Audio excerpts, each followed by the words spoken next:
Hello అండి, శ్రోతలకు నమస్కారం. ఆరో రుద్రుడు నవల 6వ భాగానికి స్వాగతం అండి. చదువుతున్నది లక్ష్మి.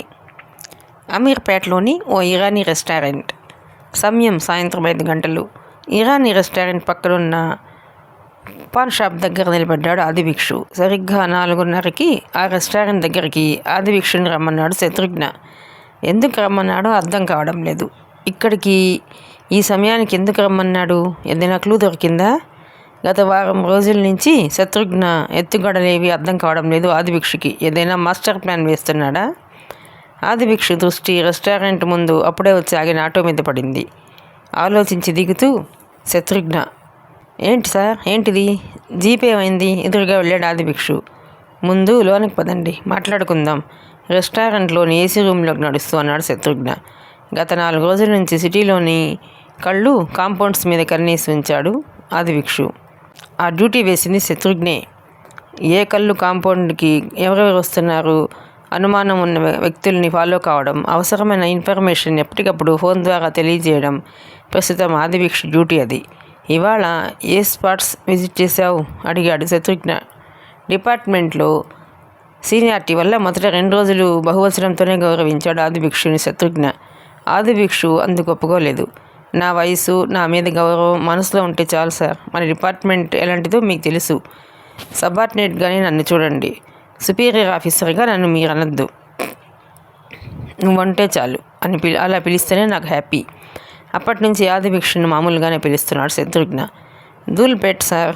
నేను అక్కడికి వెళితే మామూలుకు వచ్చారనుకున్నారు. ధూల్పేటకు ఎవడొచ్చినా పోయినా తెల్లవారుజామున 3-5 గంటల మధ్య జరుగుతుంది సార్. అలాగే కల్తీ సరుకు కూడా అదే టైంలో వస్తుంది సార్. ఎన్ఫోర్స్మెంట్ సెల్ పెట్టాక ఇంతకు పూర్వంలా సరుకు రావడం లేదని వాళ్ళే చెప్తున్నారు సార్. కానీ ఇంకో ఇంపార్టెంట్ న్యూస్ తెలిసింది సార్. జామేరాత్ బజార్ దగ్గర ఓ అడ్డా ఉందట. అబ్బాయి నాయుడు మిగతా లిక్కర్ సిండికేట్ సప్లై చేసే సరుకు మొదట అక్కడికి వస్తుందట. అక్కడి నుంచే సిటీలోకి వెళ్తుందట. మనం జామేరాత్ బజార్ మీద ఓ కన్నేస్తే ఆలోచనలో పట్టాడు శత్రుఘ్న. అసలు మనం ఇక్కడ ఎందుకు కలుసుకున్నాం సార్? ఆసక్తిగా అడిగాడు ఆదిభిక్షు. చెప్పుకో చూద్దాం, నవ్వుతూ అన్నాడు శత్రుఘ్న. నేను చెప్తా. సరిగ్గా అదే సమయానికి డోర్ తెరుచుకుని వచ్చాడు కూర్మారావు. అలవాటుగా సెల్యూట్ చేశాడు కూర్మారావు. ఇది ఆఫీస్ కాదు, రెస్టారెంట్. ఎవడైనా చూస్తే పిచ్చోడు అనుకుంటారు. కూర్చో, కామెంట్ చేశాడు శత్రుఘ్న. మనం పోలీసులమని తెలియకపోతే సర్వర్లు కూడా భయపడండి బాబు. అందుకే పోలీస్ స్టైల్లో ఈ సెల్యూట్. కూర్చున్నాడు కూర్మారావు. నువ్వు ఇక్కడికి ఎలా వచ్చావు? అడిగాడు ఆదిభిక్షు. హైకమాండ్ ఇన్స్పెక్షన్స్ అండి బాబు. శత్రుఘ్న వైపు చూసి నవ్వి, చెప్పయ్యా బాసు అన్నాడు. చెప్పకుండా నువ్వు ఆగవు కదా. ఆదిభిక్షు, రెడ్ హిల్స్లోని మన ఆఫీస్లోని కొంతమంది వ్యక్తుల్ని మన డీసీపీ గారు నమ్మడం లేదు. ఆఫీస్లో ప్రతి క్షణం ఏం జరుగుతుందో లీక్ అవుతోందని అనుమానం. అందుకే ఇక మీదట కీలకమైన చర్చలన్నీ పార్కుల్లోనూ హోటల్లోనూ రోడ్డు మీద జరుగుతాయన్నమాట. జోక్గా అన్నాడు కుమారావు. Yes mister Adibhikshu, excise department నుంచి డిప్యుటేషన్ మీద ఎన్ఫోర్స్మెంట్ సెల్కి వచ్చిన కొంతమందిని అనుమానించక తప్పడం లేదు. ఇప్పటికి వాళ్ళ చర్యల మీద నిఘా పెట్టాను. అందుకే మన జాగ్రత్తలో మనం ఉండక తప్పదు. You're correct sir. ఈ విషయాన్ని నేనే మీతో చెప్దామనుకున్నాను సార్. మీ పిఏ రమాకాంత్, డిఎస్పీ ప్రసాద్ బాబు మన మనుషులు కారు చెప్పాడు ఆదిభిక్షు. అదే సమయంలో లోనికి వచ్చాడు ముకుంద్. కమాన్ ముకుంద్ వచ్చి కూర్చున్నాడు. మిస్టర్ ఆదిభిక్షు, డిపార్ట్మెంట్లో ఒక సీనియర్ మెంబర్గా చెప్పండి, మనం ఎట్లా ప్రొసీడ్ అవుదాం? అడిగాడు శత్రుఘ్న. లిక్కర్ సిండికేట్ ఒక మహావృక్షం సార్. మనకు తల కనిపిస్తుంది తప్ప వేళ్ళు కనిపించవు. అబ్బాయి నాయుడు దానికి తల, అది రావణాసురుడి తల. ఎన్నిసార్లు ఆ తలని ఖండించినా అది మొలుస్తూనే ఉంటుంది. అందుచేత పక్క వెళ్ళని ఒక్కొక్కటిగా నరుక్కుంటూ వెళ్ళాలి. అబ్బాయి నాయుడు మొత్తం వ్యాపారం మీద కన్నరెప్ప పాటలో దాడులు జరగాలి. అప్పుడే మనం అనుకున్న లక్ష్యాన్ని చేరుకోగలం. ఓకే, దాడులు చేస్తాం. ఇంతకు పూర్వం దాడులు జరిగాయి, ఏమైంది? ఏమైనా దొరికాయా? ప్రశ్నించాడు ముకుంద్. ఆ దాడులు ఫెయిల్ అవ్వడానికి డిపార్ట్మెంట్లో ఉన్న లోపాలే కారణం మిస్టర్ ముకుంద్. మన డిపార్ట్మెంట్లో ఉన్న వ్యక్తులు సహకరించడం వల్లే అబ్బాయి నాయుడు అన్ని రకాలుగా తప్పించుకుంటున్నాడు. ఆవేశంగా అన్నాడు ఆదిభిక్షు. అబ్బాయి నాయుడికి చాలా వ్యాపారాలు ఉన్నాయి. ఆ వ్యాపారాలన్నీ ధర్మంగానే నడుస్తున్నాయా? తను చేసే ప్రధానమైన వ్యాపారానికి ఈ వ్యాపారాల్ని ముసుగ్గా పెట్టుకున్నాడు అంతే. For example distilled bottles business, అది సిటీలోనే ఉంది. బిస్కెట్స్ ఫ్యాక్టరీ, స్పిన్నింగ్ మిల్స్, చెప్పుకుంటే చాలా ఉన్నాయి. వీటి ముసుగులో ఏం జరుగుతుందన్నది కావాలి. ఇన్కమ్ ట్యాక్స్, సేల్స్ ట్యాక్స్ సక్రమంగా కడుతున్నాడా అన్నది కావాలి. మనం చట్టపరంగా ప్రొసీడ్ అయితేనే తప్ప అబ్బాయి నాయుడిని పట్టుకోలేం. తన సందేహాన్ని వ్యక్తం చేశాడు Shatrughna. Yes sir, government departments మధ్య అవగాహన లేకపోవడం వల్ల, అబ్బాయి నాయుడికి అమ్ముడుపోవడం వల్ల వాడు రారాజులా చలామణి అవుతున్నాడు సార్ ముకుంద్ అన్నాడు. అమ్ముడు పోవడం వల్లే కాదు ముకుంద్, దమ్ము లేకపోవడం వల్ల. అబ్బాయి నాయుడు రహస్య స్థావరానికి వెళ్ళిన శ్రీకర్ పరిస్థితి ఏమైంది? శ్రీకర్ త్యాగాన్ని డిపార్ట్మెంట్ గుర్తించిందా? శ్రీకర్ ఎందుకు చచ్చిపోయాడు, ఎలా చచ్చిపోయాడు? నెల్లూరు పోలీసులు చెప్పిన దాన్నే గవర్నమెంట్ నమ్మింది. పోలీసులు చెప్పింది కహాని అని అందరికీ తెలుసు. నెల్లూరు జిల్లా పోలీస్ ఆఫీసర్స్ అందరూ అబ్బాయి నాయుడు మనుషులే. అందుకే శ్రీకర్ మర్డర్ యాక్సిడెంట్ డెత్గా మారిపోయింది. శ్రీకర్కున్న గట్స్ మనకుంటే డైరెక్ట్ అటాక్కి దిగుదాం రండి. చావో రేవో కమాన్. వాట్ డీసీపీ సాబ్, మీరు రెడీయేనా? కవ్విస్తున్నట్లుగా అన్నాడు ఆదిభిక్షు. ఆవేశం కాదు, ఆలోచించి చెప్పు. ఇంత జరుగుతుంటే ఆలోచన ఏంటి సార్? తడకి 5 కిలోమీటర్ల దూరంలో గుండ్రాయపాలెం ఉంది. అబ్బాయి నాయుడు కల్తీసారా గోడౌన్లు అక్కడే ఉన్నాయి. అది రాయలసీమ యూనిట్. అలాగే తెలంగాణ, ఆంధ్ర యూనిట్లున్నాయి.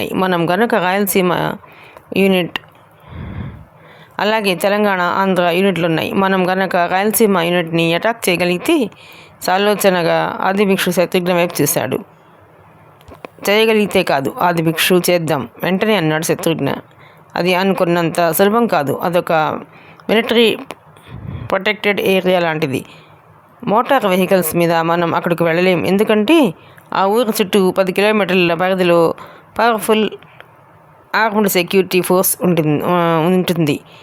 కోణాల్లోంచి ఒక దారి ఉంది, కానీ ఊరు చుట్టూ ఎలక్ట్రిక్ ఫెన్సింగ్.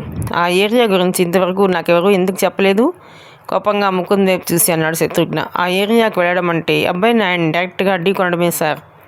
ఎక్సైజ్ డిపార్ట్మెంట్కి అదొక డేంజర్ జోన్ లాంటిది సార్, నెమ్మదిగా చెప్పాడు Mukund. Mister Mukund, ours is the special mission. పిరికి వాళ్ళకి పిరికితనానికి ఇక్కడ స్థానం లేదు. ఇదొక యుద్ధం. We're soldiers. శత్రువుని చంపడం లేదా మనం చావడం, ఏదో ఒకటి జరగాలి. అందుకే ఇక్కడ మీటింగ్ పెట్టింది. మీరు ఆ ధైర్య సాహసాలు ఉన్నవాళ్ళు నాకు కావాలి. ఒక్క ధైర్య సాహసాలే కాదు, నిజాయితీ, కర్తవ్య దీక్ష, ఇవి ముఖ్యం. చివరి వరకు పోరాడే తెగింపు ఉన్నాయా చెప్పండి. ఐఎమ్ రెడీ డీసీపీ సాబ్, వెంటనే అన్నాడు ఆదిభిక్షు. ఏ ఒక్కరి త్యాగం కాదు ఇక్కడ కావాల్సింది, సమిష్టి కృషి. అందరి ఆలోచన ఇవాళ నుంచి మనదో స్పెషల్ స్క్వాడ్. మన గోల్ అబ్బాయి నాయుడు యాక్టివిటీస్ తుదముట్టించడం, ఆవేశంగా నాడు శత్రుఘ్న. దాంతో అందరూ సీరియస్ అయిపోయారు. మన మొదటి అటాక్ గుండ్రాయపాలెం మీద ఎలా? సాలోచనగా ఆదిభిక్షు వైపు చూశాడు శత్రుఘ్న. మనకు హెలికాప్టర్ కావాలి, పవర్ఫుల్ వెపన్స్ కావాలి చెప్పాడు ఆదిభిక్షు. అన్నీ వస్తాయి, డోంట్ వరీ. ఎలా? ఆసక్తిగా అడిగాడు ముకుంద్. నాతో ఎవరు వస్తారు? వెంటనే అడిగాడు శత్రుఘ్న. ఆదిభిక్షు, ముకుంద్, కూర్మారావు ముగ్గురు చేతులెత్తారు. నేను వస్తాను. అదే సమయంలో లోనికి వస్తూ అంది మధులి. అందరం కలిసి ఒకే చోటుకి వెళ్ళడం అంత మంచిది కాదు. అదే కాకుండా హెలికాప్టర్లో ఉండేవి 2 సీట్లు. మన స్క్వాడ్ తరపున జరిగే ఫస్ట్ ఆపరేషన్కి నేను ఆదిభిక్షు వెళతాం. ఆఫీస్లో ముకుంద్ ఉంటాడు. మరి ఆ జుమేరాత్ బజార్ విషయం జ్ఞాపకం చేశాడు ఆదిభిక్షు. ఆ విషయం మధులి చూసుకుంటుంది. మధులికి కూర్మారావు కోఆపరేట్ చేస్తాడు. జుమేరాత్ బజార్ ఏమిటి? వెంటనే అడిగింది మధులి. మొత్తం కథంతా చెప్పాడు ఆదిభిక్షు. ఓకే, మీరు వచ్చేసరికి అక్కడ జరిగే ఇన్ఫర్మేషన్ అంతా లాగేస్తాను, చెప్పింది మధులి. శత్రుఘ్న లేచి నిలబడ్డాడు. ఇప్పుడు మనం ఎవరి దారిన వాళ్ళు వెళ్ళిపోవాలన్నమాట, కూర్మారావు అన్నాడు. మధులి మన గ్రూప్తో కలిసి వర్క్ చేస్తున్న విషయం ఎవరికి తెలియడానికి వీల్లేదు, తెలిసిందా? హెచ్చరించాడు శత్రుఘ్న. అంటే నేను మీ ఆఫీస్కి వస్తే నేను ఎవరో తెలియనట్టు నటిస్తారా ఏంటి? కొంటగా శత్రుఘ్న వైపు చూస్తూ అంది మధులి. అసలు ఆఫీస్కి రావడం ఎందుకు? ఆమె కాళ్ల వైపు చూస్తూ అడిగాడు శత్రుఘ్న. అవును, ఆఫీస్కి ఎందుకు రావడం? ఇంటికి వచ్చాయి, అక్కడ మా బాసు ఖాళీ. అవును కదా బాసు? కూర్మారావు శత్రుఘ్న వైపు చూస్తూ కన్ను కొడుతూ అన్నాడు. ఒరే కూర్మం బాసు, ఇది ఆఫీస్ కాదు, మీటింగ్ కూడా అయిపోయింది. సో ఇప్పుడు జోకులు అన్నమాట. జోకుల తర్వాత ఇంకో విషయం, ఇక నుంచి మనం ప్రతి క్షణం జాగ్రత్తగా ఉండాలి. ఫోన్లో మాట్లాడేటప్పుడు ఎలాంటి మెసేజ్ అయినా కోడ్ వర్డ్స్ ఉపయోగించాలి. అంటే ఫోన్లో మెసేజ్ని ఎలా కన్వే చేయాలో కొన్ని కోడ్ లాంగ్వేజ్ల గురించి చెబుతున్నాను శత్రుఘ్న. అందరూ శ్రద్ధగా వింటున్నారు. సీక్రెట్గా మెసేజ్ను అందజేయడాన్ని స్పైక్రాఫ్ట్ బాగా డెవలప్ అయింది. అందుకే అక్కడ నేరస్తులు అతి తక్కువ సమయంలో చట్టానికి దొరికిపోతుంటారు. ఈ స్పైక్రాఫ్ట్లో ప్రధానంగా 27 విభాగాలు ఉన్నాయి. రహస్య సమాచారాన్ని రహస్యంగా తీసుకెళ్లడం, దీన్ని క్యారీయింగ్ సీక్రెట్ మెసేజ్ అంటారు. రెండవది spy post office. Colour codes, clock shop code, quick codes, history codes, code missions, black hat spy equipment, spy maps, spy trap game, invisible writing, dot code, messenger knot messages, picture messages, quick disguises, change your looks, disguises to make spotting clues, trapping spice secret, telephone messages, silent signals, silent alphabet, semaphore signals, semaphore alphabet, lovely girl ఇవన్నమాట. ఇందులో carrying secret మెసేజెస్లో ఒక రహస్య సమాచారాన్ని అవతల వ్యక్తికి కానీ సంస్థకు కానీ ఎలా చేరవేయాలో తెలియజేస్తుంది. మన శత్రువు తెలియకుండా మనం ఒక సమాచారాన్ని అవతల వ్యక్తికి తెలియజేయాలంటే, ఉదాహరణకు ఒక పేపర్ మీద ఆ సమాచారాన్ని రాస్తే ఆ పేపర్ని ఎవరూ చూడకుండా ఎలా అందజేయాలి అన్నది ప్రశ్న. ఆ పేపర్ని పెన్ను క్యాప్లో చిన్న మడతలు చేసి పెట్టు, నీ ఫ్రెండ్కి మాత్రమే తెలిసేటట్టుగా ఆ పెన్నుని జారవిడచ్చు, అంతే. ఎవరైనా చూస్తే పెన్ను జారిపోయింది అనుకుంటారు. అలాగే పెన్సిల్తో తెల్లటి రుమాలు మీద మెసేజ్ రాయి. నువ్వు లైబ్రరీలో నీ ఫ్రెండ్కి ఆ మెసేజ్ అందివ్వాలనుకున్నావనుకో, నువ్వు కూర్చునే కుర్చీ పక్కనే ఆ రుమాలు పెట్టుకో. ఆ రుమాల్ని మర్చిపోయినట్టుగా లేచి వచ్చాయి, అంతే. అలాగే డిటెక్టివ్ పరిభాషలో పెద్ద పార్కుల్ని స్పై పోస్ట్ ఆఫీసులు అంటారు. విదేశాల్లోనూ గూఢచారులు ఎక్కువ శాతం పార్కుల్లోనే కలుసుకుంటారు. ఎందుకంటే పార్కులు బహిరంగ ప్రదేశాలు. ఎవరిని ఫాలో అయి వచ్చినా వెంటనే తెలిసిపోతుంది. అలాగే నువ్వు పార్కులో ఎవరైనా కలుసుకున్నా ఎవరు పెద్దగా పట్టించుకోరు. అందుకే రహస్యంగా ప్రేమించుకునే ప్రేమికులు పార్కుల్ని ఎంచుకునేది. అలాగే పార్కుల్లోకి వెళ్ళినప్పుడు ఒకే ప్రదేశంలో 2 సార్లు నువ్వు కనిపించావనుకో, ఎవరికైనా అనుమానం రావడానికి ఆస్కారం ఉంటుంది. అందుకే వెళ్ళిన ప్రదేశానికి మరోసారి వెళ్ళకూడదు. స్పై భాషలో సమాచారాన్ని ఇవ్వడాన్ని డ్రాప్ అంటారు. పార్కుల్లో నిన్ను ఎవరైనా గమనిస్తున్నారని తెలిసిందనుకో, నువ్వు నడవడం ప్రారంభించాలి. పల్లీల వాడు ఎదురొచ్చాడనుకో, వాడి దగ్గర ఏదో కొంటున్నట్టు నటించు. నువ్వు ఎవరికైతే మెసేజ్ అందజేయాలనుకున్నావో ఆ వ్యక్తి ఆ పల్లీలు అమ్మేవాడి దగ్గరికి తను కూడా పల్లీలు కొనే మిషతో వస్తాడు. నువ్వు పల్లీల వాడితో మాట్లాడుతున్నట్టుగానే ముఖం యాంగిల్ను ఏమాత్రం మార్చకుండా ఆ పక్కకు వచ్చిన వ్యక్తిని మెసేజ్ని అందజేయాలి. అలాగే కలర్ కోడ్స్ అంటే రంగుల ద్వారా సమాచారాన్ని అందజేయడం. కలర్ కోడ్స్ని మనం ఎక్కువగా ట్రాఫిక్ సిగ్నల్స్ దగ్గరే చూస్తుంటాం. కానీ డిటెక్టివ్ పరిభాషలో కలర్ కోడ్స్కు చాలా విలువ ఉంది. మొదట ఎరుపు రంగు, తర్వాత నీలం, తర్వాత పసుపు రంగు పూలను ఒకే టేబుల్ మీద పెట్టామనుకో, అంటే ఇక్కడేం ప్రమాదం లేదు, లోనికి రమ్మని అర్థం.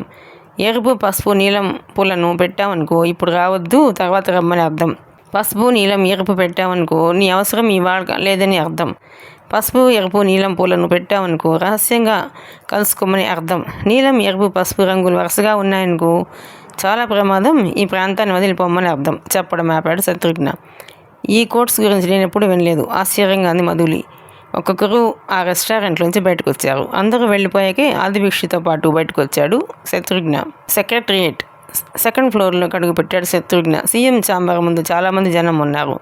ఎవరి వైపు చూడకుండా ముందుకు వెళ్ళిపోతున్నాడు శత్రుఘ్న. ఎవరో అడ్డుగా నిల్చున్నట్టు అనిపిస్తే తలెత్తి చూశాడు. PS, సీఎం గారు ఫారిన్ డెలిగేట్స్తో కాన్ఫరెన్స్ హాల్లో మీటింగ్లో ఉన్నారు చెప్పాడు అతను.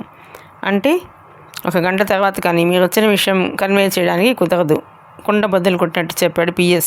నో, అంతవరకు వెయిట్ చేయడానికి నాకు టైం లేదు, గంభీరంగా అన్నాడు శత్రుఘ్న.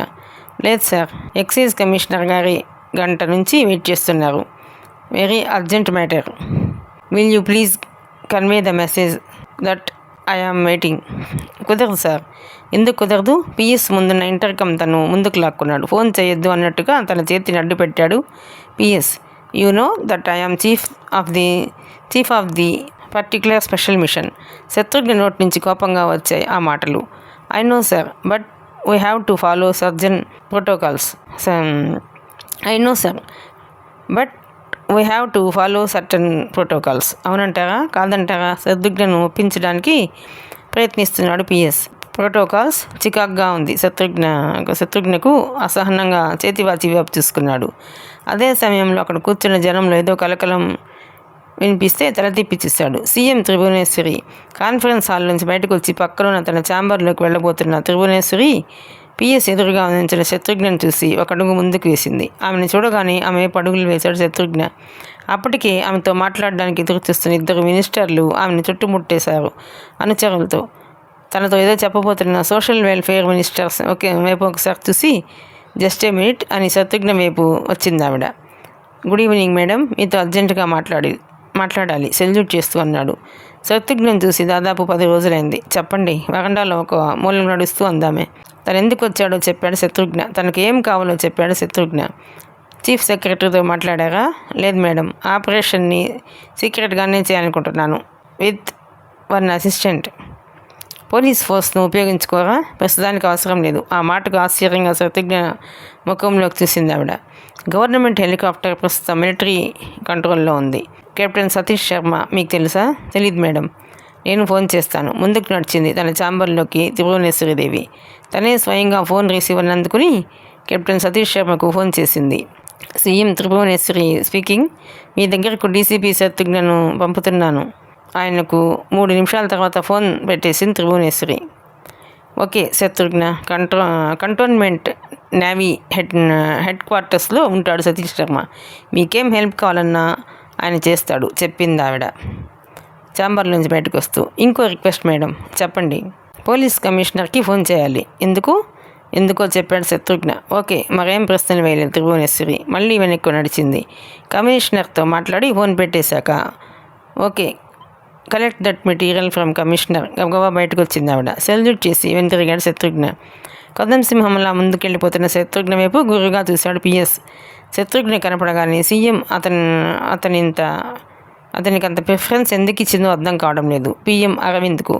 ఎవడీ శత్రుఘ్న? అతని మెదడులో ఆ కొత్త ప్రశ్న తలెత్తింది. జనాల మధ్యలోంచి వెళ్ళిపోతున్న శత్రుఘ్న వైపు అదే పనిగా చూస్తున్నాడు. అదే సమయంలో ముందుకు కాన్ఫరెన్స్ హాల్లోకి వెళుతున్న సీఎం త్రిభువనేశ్వరి తల పక్కకు తిప్పింది. ఎదురుగా సెక్యూరిటీ ఆఫీసర్ పరశురాం కనిపించాడు. Mister Parashuram, call him. Shatrughna వైపు చెయ్యి చూపిస్తోంది. పరశురాం ఆ మాట వినగానే ముందుకు పరిగెత్తాడు. మరో 3 నిమిషాల్లో శత్రుఘ్న మళ్ళీ వెనక్కి వచ్చాడు. మళ్ళీ సీఎం తన్ని వెనక్కి ఎందుకు పిలిపించిందో అర్థం కాలేదు శత్రుఘ్నకు. మొట్టమొదటిసారి సూటిగా త్రిభువనేశ్వరీదేవి కళ్ళల్లోకి చూశాడు. Mister Shatrughna, deal the matter very carefully. Don't take too much personal risk. అవసరమైతే పోలీస్ ఫోర్స్ కోఆపరేషన్ తీసుకోండి. ఇది చెప్పడానికే పిలిచావా అన్నట్టు చూస్తున్నాడు Shatrughna. Thank you for your kind advice madam. But బుల్లెట్స్ని చూసి భయపడేవాడు పిస్టల్ను పట్టుకోకూడదు madam. This is my personal opinion గంభీరంగా చెప్పాడు Shatrughna. All the best mister Shatrughna. Conference హాల్లోకి నడిచింది త్రిభువనేశ్వరీదేవి. తిరిగాడు శత్రుఘ్న రెండోసారి వెనక్కి తిరిగి వచ్చినప్పుడు తను కూడా పరుగున వచ్చి 5 అడుగుల దూరంలో నుంచున్నాడు పిఎస్ అరవింద్. వాళ్ళిద్దరి సంభాషణను అతి సమీపం నుంచి విన్నాడు. Don't take too much personal risk. CM నోట్లోంచి వచ్చిన ఆ మాటే అతని మెదడులో తిరుగుతోంది. సీఎం ఎప్పుడు ఎవరికి అలా అంత పర్సనల్గా సలహా ఇవ్వడం జరగలేదు. శత్రుఘ్న విషయంలో ఎందుకంత ఆసక్తి చూపిస్తోందామే? ఎందుకు? అరవింద్ సీరియస్గా ఆలోచనలో పడ్డాడు. పోలీస్ కమిషనర్ని కలిశాక అక్కడ పని పూర్తి కావడానికి మరో 1 గంట పట్టింది. ఇంకో 40 నిమిషాల తర్వాత శత్రుఘ్న నేవీ హెడ్ క్వార్టర్స్లో కెప్టెన్ సతీష్ శర్మ ముందున్నాడు. మిస్టర్ శత్రుఘ్న, యాదగిరిని నైట్ టైం ఆపరేషన్స్కి ఇంతవరకు వాడలేదు. ఎందుకు తీసుకెళ్తున్నారో తెలుసుకోవచ్చా? ప్రశ్నించాడు సతీష్ శర్మ. వెంటనే జవాబు చెప్పలేదు శత్రుఘ్న. సతీష్ శర్మ వైపు పరిశీలనగా చూశాడు శత్రుఘ్న. సతీష్ శర్మకు 56 ఏళ్ళు ఉంటాయి. అంత రహస్యమా? నవ్వాడు సతీష్ శర్మ. సీఎం గారు ఏం చెప్పలేదా? యాదగిరిని మీకు ఇమ్మన్నారు. కానీ మీరెందుకు యాదగిరిని తీసుకెళ్తున్నారు, ఎక్కడికి తీసుకెళ్తున్నారు తెలుసుకోవాల్సిన అవసరం నాకుంది మళ్ళీ అన్నాడు సతీష్ శర్మ. అంత రహస్యమా? డాక్టర్ దగ్గర రోగి రహస్యాన్ని దాయడం వల్ల ప్రయోజనం ఏమీ లేదు, సీరియస్గా అన్నాడు సతీష్ శర్మ. తనెందుకు యాదగిరిని తీసుకెళ్తున్నాడు చెప్పాడు శత్రుఘ్న. ఆశ్చర్యంగా చూశాడు ఆయన. పైలట్ లేకుండానా? అక్కర్లేదు, నేనున్నాను వెంటనే చెప్పాడు శత్రుఘ్న. రిస్క్ ఆపరేషన్స్కు ఒక హెలికాప్టర్ను ఎవరూ వాడరు, సినిమాల్లో తప్ప, నవ్వాడు సతీష్ శర్మ. అవసరమైతే మీకు ఇన్ఫామ్ చేస్తాను చెప్పాడు శత్రుఘ్న. ఫార్మాలిటీస్ పూర్తయ్యాక యాదగిరిని శత్రుఘ్నకు హ్యాండ్ ఓవర్ చేశాడు కెప్టెన్ సతీష్ శర్మ. అప్పటికి సరిగ్గా రాత్రి 9:45 కంటోన్మెంట్లోని మిలిటరీ హెడ్ క్వార్టర్స్ రన్వే మించి యాదగిరి హెలికాప్టర్ పైకి లేచింది.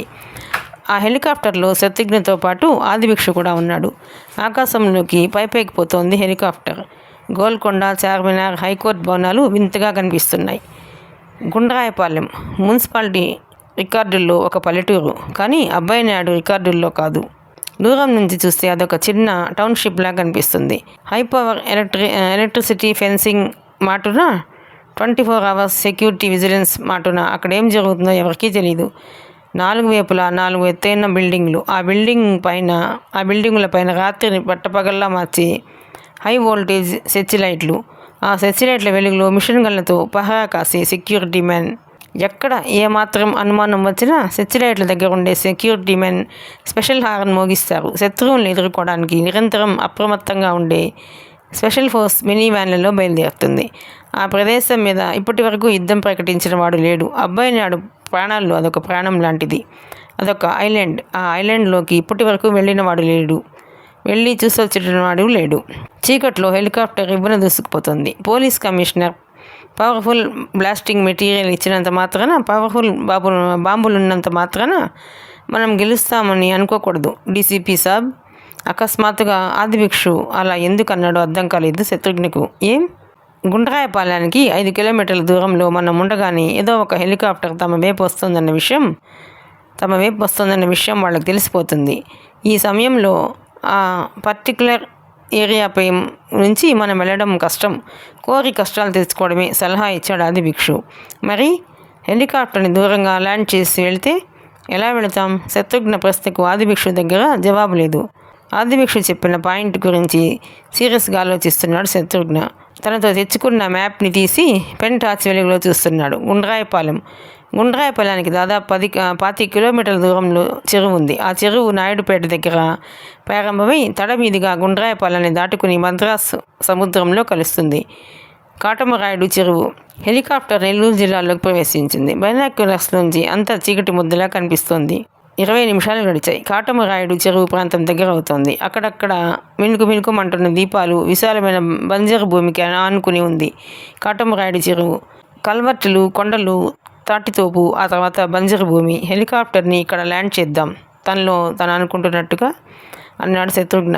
ఇంత ప్లేస్ ఖాళీగా ఉందంటే ఇది ఊబేమో సందేహంగా అన్నాడు ఆదిభిక్షు. ఊబి కాదు, ఎందుకంటే ఆ బంజరు మధ్యలో ఉన్న ఓ చెట్టును చూపిస్తున్నాడు శత్రుఘ్న సునిశ్చిత పరిశీలనా శక్తికి ఆశ్చర్యపడాడు ఆదిభిక్షు. మరో 10 నిమిషాల తర్వాత కాటమరాయుడు చెరువు పక్కన బంజరు భూమిలో ల్యాండ్ అయింది హెలికాప్టర్. చెరువు దగ్గర అటు ఇటు చూశాడు. కనీసం నాటు పడవైనా లేదు. 25 kilometers చెరువులో ఈదుకుంటూ వెళ్ళడం ఇట్స్ నాట్ పాసిబుల్. మరి గుండ్రాయపాలెం నేను వెళతాను, అక్కడ పరిస్థితి చూసి ఏదో చెబుతున్నాడు ఆదిభిక్షు. నువ్వు వెళ్ళి వచ్చేలోపు తెల్లారిపోతుంది భిక్షు నవ్వుతూ అన్నాడు శత్రుఘ్న. మనం హెలికాప్టర్లోనే వెళ్ళక తప్పదు దృఢ నిశ్చయంతో అన్నాడు శత్రుఘ్న. అయితే ధైర్య సాహసే లక్ష్మి ఆదిభిక్షు నవ్వుతూ అన్నాడు. అదే సమయంలో ఏదో విమానం హైదరాబాద్ నుంచి మద్రాసు వెళ్లే విమానం గుండ్రాయపాలెం మీదుగా వెళుతోంది. పగటిపూట ఎవరినైనా పంపి ఇన్ఫర్మేషన్ గ్యాదర్ చేస్తే బాగుండేది సాలోచనగా అన్నాడు ఆదిభిక్షు. అటాక్ చేసే ముందు ఇంకా టెలిగ్రామ్ కొట్టమన్నావు కాదు? శత్రుఘ్న ఆలోచిస్తున్నాడు. చేతి గడియారం వైపు చూశాడు. 11:40 దాటింది. ఆకాశం వైపే కన్నార్పకుండా చూస్తున్నాడు శత్రుఘ్న. శత్రువుల్ని అటాక్ చేయడానికి ఇదే మంచి సమయం ఆలోచిస్తున్నాడు. అతని మెదడులో ఏదో మెరుపు లాంటి ఆలోచన. మిస్టర్ ఆదిభిక్షు, బీ రెడీ ఉత్సాహంగా అన్నాడు శత్రుఘ్న. మనం హెలికాప్టర్లోనే వెళతాం. ఎలాగో చెప్పాడు శత్రుఘ్న. ఆదిభిక్షు బిత్తరపోయాడు. You are genius sir. అలాగైతే శత్రువులు మనల్ని ఏమాత్రం పసిగట్టలేరు ధైర్యంగా అన్నాడు ఆదిభిక్షు క్షణాలు లెక్క పెడుతున్నాడు. 1 గంట గడిచింది. అతని చూపులన్నీ నింగి మీదే ఉన్నాయి. 5 నిమిషాలు, 10 నిమిషాలు, పావుగంట మబ్బుల చాటు నుంచి ఏదో విమానం దూసుకొస్తున్న చప్పుడు. మరేమాత్రం ఆలస్యం చేయలేదు. హెలికాప్టర్ స్టార్ట్ చేశాడు శత్రుఘ్న. విమానం గుండ్రాయపల్లాన్ని దాటుతోంది. అదే సమయంలో హెలికాప్టర్ స్పీడ్ని పెంచాడు శత్రుఘ్న. విమానం శబ్దంలో హెలికాప్టర్ శబ్దం కలిసిపోయింది. సరిగ్గా 10 నిమిషాలు గడిచాయి.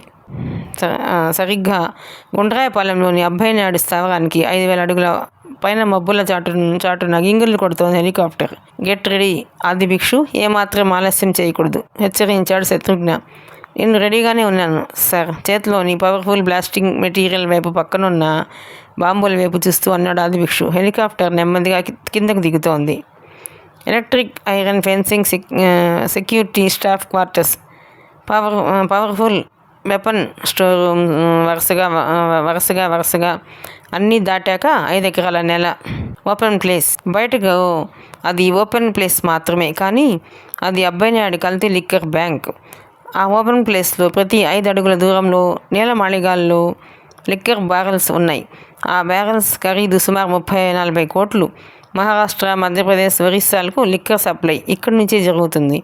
ఆ ఓపెన్ ప్లేస్కు 1/2 కిలోమీటర్ దూరంలో ఇతర రాష్ట్రాల నుంచి వచ్చిన లిక్కర్ ట్యాంకర్స్, దాదాపు 50 అడుగుల పొడవున్న కట్టడాలపైన, ఆటోమేటిక్ సెర్చిలైట్ల పక్కనున్న చిన్న వరండా లాంటి ప్రదేశంలో చేతుల్లో AK-47 గన్లతో ఎలర్ట్గా ఉన్న సెక్యూరిటీ సిబ్బందిలో ఒక వ్యక్తి సడన్గా మేఘాల్లోంచి స్థావరం వైపు దూసుకొస్తున్న హెలికాప్టర్ను అనుమానంగా చూశాడు. ఒక చేత్తో రైఫిల్ను పొజిషన్లో పెట్టుకుంటూ మరో చేత్తో కొంచెం దూరంలో గోడకు అమర్చిన డేంజర్ సిగ్నల్ బటన్ ప్రెస్ చేయడానికి ముందుకు అడుగు వేశాడు. హెలికాప్టర్ ఏటవాలుగా దూసుకొస్తుంది. శత్రుఘ్న కౌంట్డౌన్ ప్రారంభించాడు. 9, 8, 7, 6, 5, 4, 3, 2, 1 అంతే.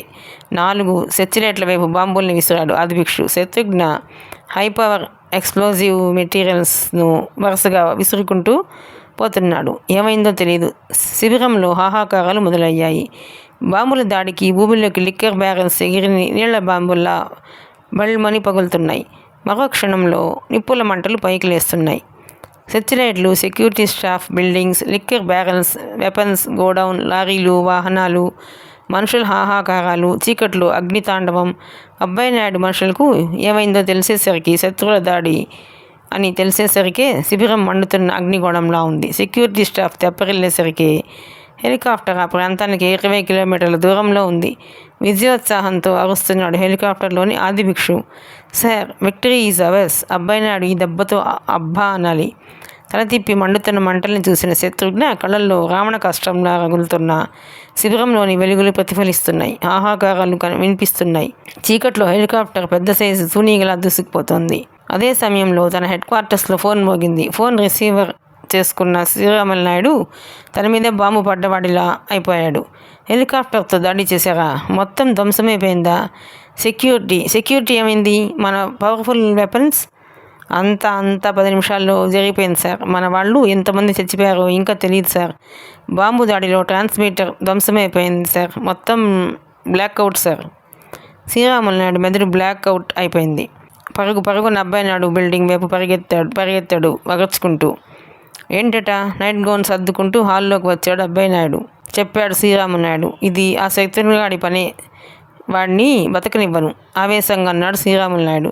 నెమ్మదిగా ఆవలింత తీశాడు అబ్బాయి నాయుడు. కొన్ని కోట్ల రూపాయల ఆస్తి ధ్వంసమైపోయినా అంత నిబ్బరంగా అబ్బాయి నాయుడు ఎలా ఉంటున్నాడో అర్థం కావడం లేదు శ్రీరాములు నాయుడికి.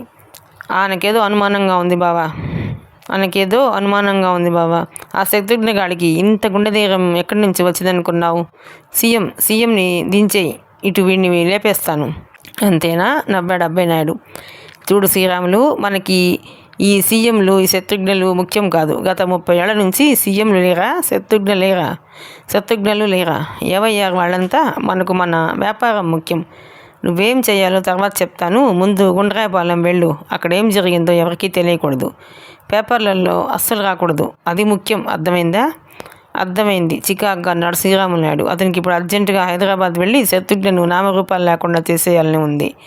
వెంటనే అనుచరులతో బయటికి వెళ్ళిపోయాడు శ్రీరాములు నాయుడు. అబ్బాయి నాయుడు శ్రీరాములు నాయుడు అనుకున్నట్లుగా వెంటనే వెళ్ళి నిద్రపోలేదు. దీర్ఘంగా ఆలోచిస్తున్నాడు. అబ్బాయి నాయుడు సీరియస్గా ఆలోచించడం చాలా తక్కువసార్లు జరుగుతుంది. శత్రుఘ్నను ఢీ కొనాలి, తప్పదు. స్థిర నిర్ణయానికి వచ్చాడు అబ్బాయి నాయుడు. ఆ రోజు డైలీ పేపర్స్ అన్నీ ముందేసుకుని కూర్చున్నాడు ఆదిభిక్షు. గుండ్రాయపాలెం ఇష్యూని ఏ ఒక్క పేపరు కవర్ చేయలేదు. ప్రాణాలకు తెగించి లిక్కర్ స్థావరాన్ని మత్తు పెడితే ఏ ఒక్క పేపర్ కవర్ చేయకపోవడం విచిత్రంగా ఉంది ఆదిభిక్షుకి. మనమే ప్రెస్ స్టేట్మెంట్ రిలీజ్ చేద్దాం సార్. శత్రుఘ్న ముఖంలోకి సూటిగా చూస్తున్నాడు ఆదిభిక్షు. ఏమని ప్రశ్నించాడు శత్రుఘ్న. అదే రాత్రికి రాత్రి దాడి చేశామని ఏదో చెప్పబోయాడు ఆదిభిక్షు. నో మిస్టర్ ఆదిభిక్షు, మనం ఎక్కడ కొట్టాలో అక్కడ చీకటి దెబ్బ కొట్టాం. తన రహస్య స్థావరం మీద దాడి జరిగిందని, తనకు కొన్ని కోట్ల రూపాయల నష్టం జరిగిందని అబ్బాయి నాయుడు చెప్పుకోలేడు. ఆ మాట అంటున్నప్పుడు శత్రుఘ్న పెదవుల మీద చిరునవ్వు మెదిలింది. ఇదే అదును సార్. అబ్బాయి నాయుడు తప్పిరలేలోపుగానే ఇంకో దాడి చేయాలి, ఉత్సాహంగా అన్నాడు ఆదిభిక్షు. అదే సమయంలో శత్రుఘ్న మధులి గురించి ఆలోచిస్తున్నాడు. మధులి దగ్గర నుంచి ఏ నిమిషంలోనైనా ఫోన్ని ఎక్స్పెక్ట్ చేస్తున్నాడు శత్రుఘ్న. గురువారాల్లో సందడిగా ఉండే జుమేరాత్ బజార్ మిగతా రోజుల్లో వెలవెలబోతూ ఉంటుంది. అటు ఓల్డ్ సిటీకి ఇటు న్యూ సిటీకి మధ్యలో జుమేరాత్ బజార్ ప్రాంతంలో ఎక్కువగా ఆటోమొబైల్ షాపులు ఉన్నాయి. ఎన్నెన్నో చిల్లర వ్యాపారాలకు ప్రసిద్ధి జుమేరాత్ బజార్. 2 రోజుల నుంచి ఆ బజార్ మీద కన్నేసి ఉంచింది మధులి. ఎక్కడా ఏం కొత్తగా కనిపించలేదు, అనుమానించదగ్గ వ్యక్తులు కనిపించలేదు. ఇక్కడి వ్యవహారం తెలందే ఇక్కడ నుంచి అతను వెళ్ళదు నిశ్చయించుకున్న మధులి మూడో రోజు మరో అడుగు ముందుకు వేసింది. చిన్న చిన్న గల్లీలోకి అడుగు పెట్టింది. వైకుంఠపాళి దారుల్లాంటి ఆ గల్లీల్లోకి వెళ్ళడం చాలా ప్రమాదకరం. ఎక్కడ ఎవరికి అనుమానం వచ్చినా బయటకు శవం కూడా రాదు. అదొక పద్మవ్యూహంలా ఉంది. మధులికి ఒక పక్క భయంగానే ఉంది, కానీ ఇంకో పక్క ధైర్యంగానే ఉంది. దానికి కారణం బ్లాక్ కలర్ కుర్తా పైజామా వేసుకుంది. మధులిని ఎవరు చూసినా ముస్లిం అమ్మాయినని అనుకుంటారు. మధ్యాహ్నం 1 గంట 2 గంటల మధ్య సడన్గా లూనాని స్లో చేసింది మధులి.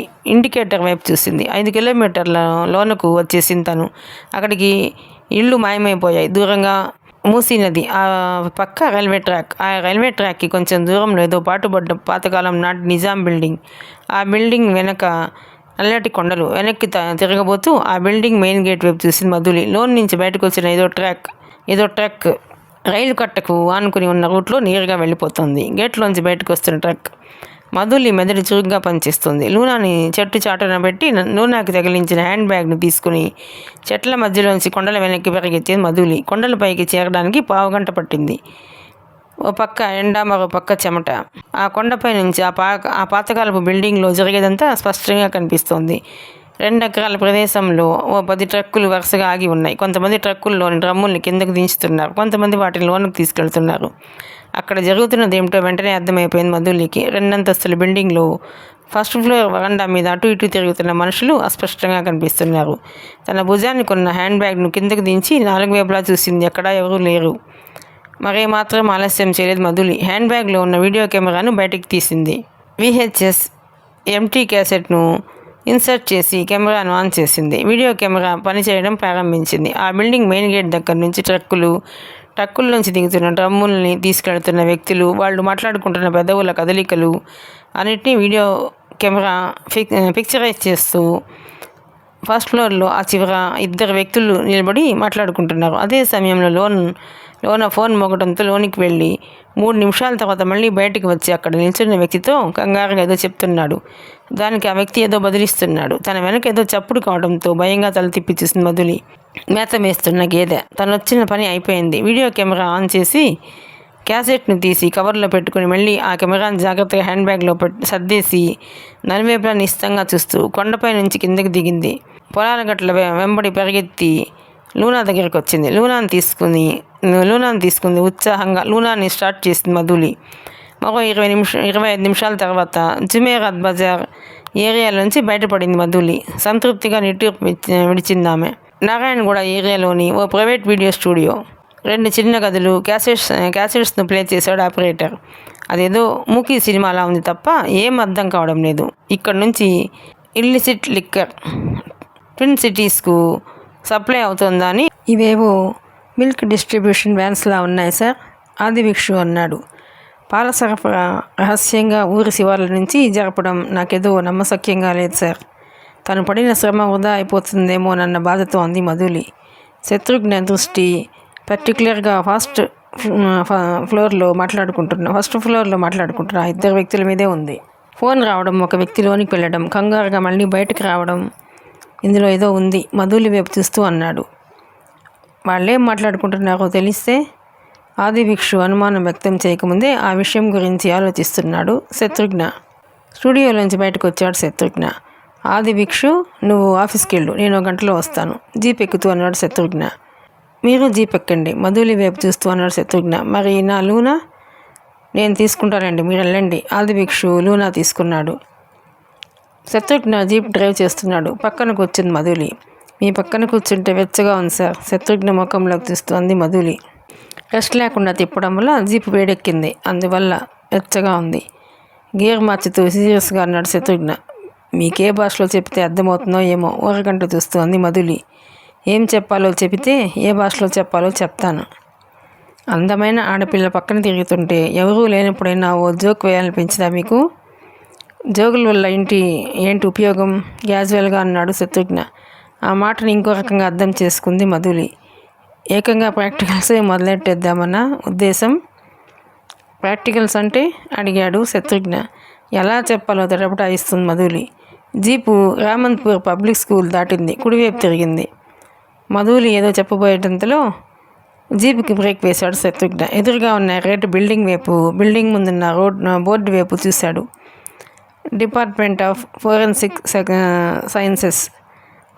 సైన్సెస్ డిపార్ట్మెంట్ డైరెక్టర్ అగర్వాల్ శత్రుఘ్నని స్వయంగా లిప్ మూమెంట్ స్పెషలిస్ట్ దగ్గరకు తీసుకెళ్లి పరిచయం చేశాడు. Lip movement specialist RD Bakshi టేపుని వీసీఆర్లో ప్లే చేశాడు. చెప్పడం ప్రారంభించాడు. Mister Shatrughna, very shortly after birth the natural pitch of the voice is developed by individual control of the vocal cords. Unlike everything else in audio physics, the pitch is controlled by the frequency of vibration. So, మన ఉచ్చారణకు ప్రధాన కేంద్రం మన ముఖద్వారం. పెదవులు ఇందులో ప్రధాన పాత్ర వహిస్తాయి. నాలుక, లోన దంతాలు, అంగుటి, కండరాలు, వీటన్నిటిని బట్టి, వీటి ఫ్రీక్వెన్సీని బట్టి భాషలోని భావాన్ని మనం అర్థం చేసుకోవడానికి ప్రయత్నించాలి. ప్రధానంగా ఇద్దరు మగవాళ్ళు మాట్లాడుకునే మాటల్ని, సైగల్ని మనం సునిశ్చితంగా అబ్జర్వ్ చేయగలిగితే లిప్ మూమెంట్స్లో రహస్యం తెలిసిపోతుంది. శబ్దపేటికలోంచి వచ్చే ఒక్కొక్క శబ్దం ముఖ భాగంలో ఎన్నెన్నో మార్పులకు లోనవుతుంది. ఆ మార్పులన్నీ కేవలం అసంకల్పితంగా జరగటమే సృష్టి రహస్యం. పైది బై క్యాసెట్స్లో బిల్డింగ్ పాస్పోర్ట్లో మాట్లాడుతున్న ఇద్దరు వ్యక్తులను చూపిస్తూ టోటల్ క్యాసెట్లో ముఖభాగాన్ని స్పష్టంగా పిక్చరైజ్ చేసిన పార్ట్ ఇది మాత్రమే. సో మనకి ఏదైనా విషయం తెలిస్తే ఇక్కడ తెలియాలి. ఇద్దరు వ్యక్తుల లిప్ మూమెంట్స్ ద్వారా సమాచారాన్ని తెలుసుకోవచ్చన్న విషయమే నమ్మశక్యం కాలేదు మధులికి. తదేకంగా చూస్తోంది స్క్రీన్ వైపు. మిస్టర్ బక్షి పెన్నుని, పేపర్స్ని తీసుకున్నాడు. లిప్ మూమెంట్స్ ఫ్రీక్వెన్సీని క్యాలిక్యులేట్ చేస్తున్నాడు. వాళ్ళు మాట్లాడుకుంటున్న భాష హిందీకి సంస్కృతానికి దగ్గర సంబంధం ఉంది, ముఖ్యంగా తాళవ్యాలు, దంత్యాల విషయంలో. ఆయన చెబుతున్న ప్రతి అంశాన్ని స్పష్టంగా వింటున్నాడు శత్రుఘ్న స్క్రీన్ వైపు చూస్తూ. ఆ లిప్ మూమెంట్స్ని డీకోడ్ చేస్తున్న ఆర్డి బక్షి. గంట గడిచిపోయింది. చూడండి మిస్టర్ శత్రుఘ్న, లోనికి ఫోన్ దగ్గరికి వెళ్ళి మాట్లాడి తిరిగి వస్తున్న వ్యక్తి అంటూ ఆగి, హెడ్ క్వార్టర్స్ మీద బాంబు దాడి, మనం జాగ్రత్తగా ఉండాలి. ఈ సరుకుని మనం చాలా జాగ్రత్తగా పంపించాలి. మనం పంపించేది గూడ్స్ ట్యాంకర్లో కాబట్టి ఎవరికి అనుమానం రాదు. అయినా ప్రతి ట్యాంకర్ దగ్గర మన వాళ్ళు ఉంటారు. ఇవి వాళ్ళ మాటలండి, చెప్పాడు బక్షి.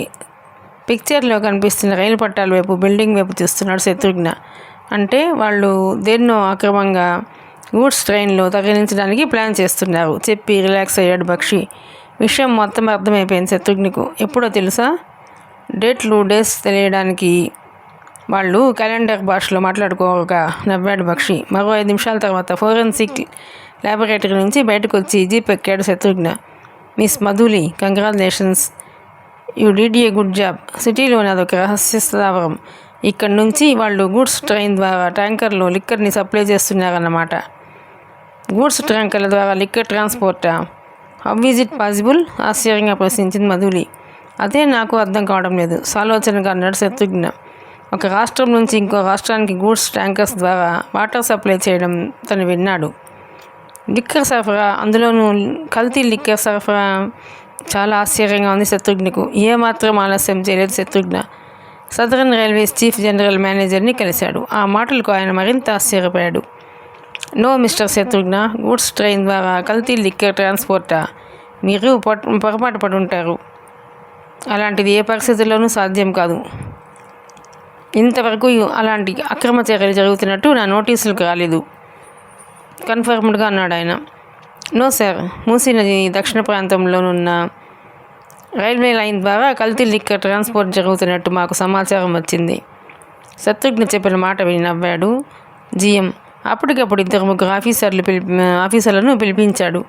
అలాంటిదేం లేదు శత్రుఘ్న, మూసీ నది దక్షిణ ప్రాంతం నుంచి రైల్వే లైన్ లేదు, ఒక ఆఫీసర్ చెప్పాడు. యు ఆర్ రాంగ్ మిస్టర్, అక్కడి నుంచి రైల్వే ట్రాక్ ఉంది. ప్రస్తుతం అది అక్రమ వ్యాపారస్తులకు ఉపయోగపడుతోంది. అధికారులందరూ తర్జన పడుతున్నారు. అంతలో ఒక అధికారి జోక్యం చేసుకున్నాడు. ఓకే మిస్టర్ శత్రుఘ్న, నీ ఆర్గ్యుమెంట్ను మేము ఒప్పుకుంటాం. పర్టికులర్గా ట్విన్ సిటీస్ అవుట్స్కర్ట్స్లో నిజాం గవర్నమెంట్ వేసిన కొన్ని రైల్వే ట్రాక్లు ఇప్పటికీ అలాగే ఉన్నాయి. బహుశా వాటి ద్వారా ఆ లైన్లను ఎప్పుడో డిస్మాండిల్ చేసేసాం. అది పాతకాలపు లైన్లు అయినా మా దృష్టికి తీసుకోరు కాబట్టి మా ఆఫీసర్లను పంపుతాను హామీ ఇచ్చాడు జీఎం. బయటకు వచ్చిన శత్రుఘ్నకు మొత్తం విషయమంతా చూచాయిగా అర్థమవుతోంది. రోడ్డు మార్గం ద్వారా లిక్కర్ సరఫరాపై నిఘా ఎక్కువ అవుతుండడం వల్ల నిజాం కాలం నాటి రైల్వే ట్రాక్స్ని తీసుకుని వాటి ద్వారా లిక్కర్ సరఫరా చేస్తున్నారన్నమాట. అప్పట్లో హైదరాబాద్ నుంచి కర్ణాటకకు ప్రధానమైన రైలు మార్గం ఉండేది. అది నిజాం ప్రభుత్వం అధీనంలో నిజాం కోసమే ఉండేది. 4 బోగీల స్పెషల్ ట్రైన్లో నిజాం మాత్రమే కర్ణాటక వెళ్ళేవాడు. మరో అరగంటలో శత్రుఘ్న తన ఛాంబర్లో కూర్చున్నాడు. ఎదురుగా ముకుంద్, ఆదిభిక్షు, కూర్మారావు, మధులి 2 ఆఫీసర్లు ఉన్నారు. మిస్టర్ ముకుంద్, మన స్టాఫ్ని తీసుకుని జుమేరాత్ బజార్ ప్రాంతంలోనున్న బిల్డింగ్ మీద దాడి చేయండి. అలాగే ఆ రైల్వే ట్రాక్ని ధ్వంసం చేయండి. వాటితో పాటు ఆ లిక్కర్ బ్యారల్స్ అన్నింటినీ స్వాధీనం చేసుకోండి. ఇమీడియట్గా రైడ్ జరగాలి. మరో అరగంటలో ముకుంద్ సారథ్యంలో 2 బెటాలియన్ల special force Red Hills enforcement office నుంచి బయలుదేరింది. మరి నన్నేం చేయమంటారు అడిగింది మధులి. ఈ న్యూస్ని విత్ ఫొటోస్తో కవర్ చేయండి మీ పని అన్నాడు నవ్వుతూ శత్రుఘ్న. ఈ న్యూస్ని విత్ ఫొటోస్తో కవర్ చేయడం మీ పని అన్నాడు నవ్వుతూ శత్రుఘ్న. అసలు ఈ స్థావరం ఎలా బయటపడిందో, ఫ్లాష్ బ్యాక్ అదంతా వీడియో క్యాసెట్ డాక్యుమెంట్ ఫోటోతో సహా ఎలా బ్లాస్ట్ చేస్తానో చూడండి నవ్వుతూ నిలబడింది మధులి. దాదాపు 15 ఏళ్లుగా హైదరాబాద్ సిటీలో అబ్బాయి నాయుడు ముఠాకి కేంద్రంగా ఉన్న జుమేరాత్ బజార్ స్థావరం సిటీ నుంచి అక్రమ రైలు మార్గం ద్వారా బయలుదేరడానికి సిద్ధంగా ఉన్న కల్తీ లిక్కర్తో నిండిన గూడ్స్ ట్యాంకర్స్ ట్రైన్పై ఎన్ఫోర్స్మెంట్ సిబ్బంది మెరుపుదాడి చేసింది. ట్యాంకర్స్ను బద్దలు కొట్టారు. జుమేరాత్ బజార్ స్థావరంలోనున్న నిల్వలు, ట్రక్కులు, వ్యాన్లు, లారీలు దాదాపు 20 కోట్ల రూపాయల కల్తీ సారా పోలీసులు నేలపాలు చేశారు. మర్నాడు అన్ని దినపత్రికల్లో బ్యానర్ అదే. సమాజం డైలీ పేపర్ ఆ వార్తకు ఎక్స్క్లూజివ్ కవరేజ్ ఇచ్చింది. అబ్బాయి నాయుడికి దెబ్బ మీద దెబ్బ. శత్రుఘ్నకు సంతృప్తిగా ఉంది. ఎన్ఫోర్స్మెంట్ సెల్ పైన ప్రత్యేకంగా చీఫ్ మినిస్టర్ త్రిభువనేశ్వరి దేవికి అపారమైన నమ్మకం ఏర్పడింది. శత్రుఘ్నకు పర్సనల్గా ఫోన్ చేసి అభినందించింది సీఎం త్రిభువనేశ్వరి దేవి. అబ్బాయి నాయుడికి చెందిన 2 రహస్య స్థావరాలపైన శత్రుఘ్న 48 గంటల వ్యవధిలోనే అనూహ్యంగా దాడి చేయడంతో మొట్టమొదటిసారి అబ్బాయి నాయుడు తెప్పరిల్లాడు. శత్రుఘ్నకు అన్ని వైపుల నుంచి ఎదుర్కోవడానికి లిక్కర్ సిండికేట్లు రహస్య ప్రతిపాదనలు జరిగాయి. ఒక ప్రక్క ప్రభుత్వం ఇన్ఫర్మేషన్ డిపార్ట్మెంట్ ద్వారా సారాకు వ్యతిరేకంగా పల్లెల్లో ప్రజల్ని జాగృతం చేయడం కోసం కొన్ని కోట్ల రూపాయలు వెచ్చిస్తూ కార్యక్రమాలు చేపట్టింది. పల్లెల్లో వీడియో సినిమాల ద్వారా, సాంస్కృతిక కార్యక్రమాల ద్వారా గ్రామీణుల్లో చైతన్యం కలిగిస్తోంది ప్రభుత్వం. సారా నిషేధ ఉద్యమంలో కొన్ని స్వచ్ఛంద సంస్థలు పాల్గొని ప్రతి జిల్లాను సారా వ్యతిరేక ఉద్యమానికి కేంద్రంగా సారా కాంట్రాక్టర్లకు వ్యతిరేకంగా ప్రదర్శనలు నిర్వహిస్తున్నాయి. మహిళా సంఘాలు మహిళలు మేల్కొంటున్నారు. యువత చైతన్యమవుతోంది. రాష్ట్రంలో ఎటు చూసినా ప్రజలు అక్రమ సారా వ్యసనం మీద యుద్ధవేరీ మోగిస్తున్నారు. సారా వ్యసనంపై మొట్టమొదట కొంతమంది మహిళలు తిరుగుబాటు జరిపారు. శతాబ్దాల తరబడి చీకట్లో ఉన్న తమ బతుకుల్లో వెలుగును నింపాలని కోరుతూ నెల్లూరు జిల్లాలోని దూబగుంట గ్రామంలో మొట్టమొదటి కదలిక బయలుదేరింది. నెల్లూరు జిల్లా కావలి పట్టణం నుంచి 38 కిలోమీటర్లు ప్రయాణిస్తే ఓ చిన్న గ్రామం తగులుతుంది. అక్కడికి వెళ్ళాలంటే రహదారి సౌకర్యంగా ఉండదు. ఉన్న ఒకే ఒక బస్సు కూడా ఎప్పుడో తప్ప ప్రయాణానికి సమయానికి దొరకదు. వేళకి ఊళ్ళోకి వెళ్ళాలనుకుంటే చిన్న అన్నలూరులో దిగి నడవాల్సిందే. ఆ ఊరి పొలిమేరల్లో ఓ చిన్న బోర్డు సాధారణంగా స్వాగతం పలుకుతుంది. మట్టి రోడ్డు మీద ముందుకు సాగితే దుక్కి దున్నేందుకు పొలాల దిశగా తరలిపోయే రైతన్నల కోలాహలం, బసవన్నల మెడలో గలగల్లాడే మువ్వల సవ్వడి, పంటకాలువల్లో ఉత్సాహంగా ఈతలు కొట్టే పిల్లకారు, ఏవో పదాలు పాడుకుంటూ సాగిపోయే పల్లెపడుచులు, తెలుగునాట అన్ని గ్రామసీమల్లోనూ కనిపించే దృశ్యమే అక్కడ మనని మనసారా పలకరిస్తుంది. బారులు తీరిన కొబ్బరి చెట్లు, కలువ పూలు నిండిన చెరువులు, ఆ ఊరే దూబగుంట. ఆంధ్రదేశంలో 1992లో మహిళలు సారాన్ని నిషేధించాలని కోరుతూ పెద్ద పెట్టిన ఉద్యమాన్ని నడిపారు. మహిళా సంఘాలు ఆధ్వర్యంలో అలాంటి ఉద్యమం రావడం ప్రపంచ చరిత్రలోనే ప్రథమం. ప్రభుత్వానికి వ్యతిరేకంగా కల్తీ సారా మహారాజులకు వ్యతిరేకంగా జరిగిన ఆ ఉద్యమం చిన్న సైజు స్వాతంత్రోద్యమంలా జరిగింది. ఎంతోమంది మహిళలు పోలీసుల లాఠీల దెబ్బలే కాకుండా సారా కాంట్రాక్టర్ల కోపాలకు గురయ్యారు. ప్రతిపక్షాలన్నీ ఆ ఉద్యమాన్ని సమర్థించాయి. మహిళల కార్యాచరణ సంఘాలు ఏర్పడ్డాయి. మహిళా స్వాతంత్రోద్యమే నాయకుల సారా నిషేధం కోసం శంఖం పూరించారు. ప్రపంచ చరిత్రలో మొట్టమొదటిసారిగా ఒక ప్రాంతీయ దినపత్రిక ఈనాడు ఆ సారా ఉద్యమానికి తన అండదండలు ప్రకటించింది. సారాకు వ్యతిరేకంగా మద్దతు ఇస్తూ ఒక పూర్తి పేజీని కేటాయించింది. సారాకు వ్యతిరేకంగా పాటల క్యాసెట్ను రూపొందించి నినాదాలను తయారు చేయించి సారా వ్యతిరేక ఉద్యమానికి ఒక వేదికగా నిలిచింది.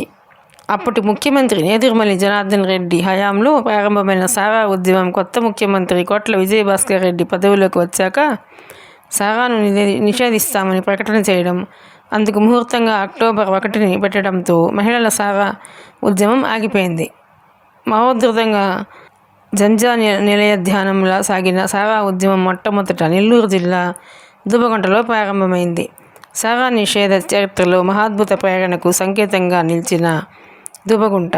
ఆ దూబగుంట ఆంధ్రదేశాన్ని ఉర్రూతలొగించిన సారా వ్యతిరేకోద్యమానికి పుట్టినిల్లు. తరతరాల మానవ చరిత్రలో మాసిపోని కళంకంగా మిగిలి కోట్లాది కాపురాల్ని కాల్చి బూడిద చేస్తున్న సారా రాక్షస శక్తిని మట్టుపెట్టే వరకు విశ్రమించమని